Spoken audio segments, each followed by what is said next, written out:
Hi guys, Vince here and welcome back to Drip. Meron lang akong gustong ipakita sa inyo na napakagandang effect dito sa aking Godzilla tank. And I'm sure makikita nyo agad kung ano yung difference na nagawa ng ating wave maker. Try Tubi! Ano pang hinihintay mo? Add to cart ni Drip, checkout mo na yan! Huwag mo kalimutan ng hashtag DripMadeMeBuy By the way, ito nakatambay sa labas ng ating mga discuss, pati si Winter. Yung dalawa nakatago dun sa likod ng Dragonstone. Pero unahan natin sila, punta tayo dito sa gilid. Ayun! Tumatakbo rin sila. So nakikihabol sila sa akin. Ayun guys, oh, tingnan nyo, nakakatuwa yung jungle Valisneria ko dahil dun sa wave maker. Like, nag-wave talaga sila, oh. Para tayo dagat yung ano.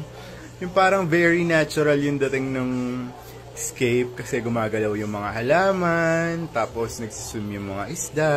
Sobrang ganda ng effect ng wave maker na yan. Parang nagkaroon ng motion dun sa background wherein before it was so dull.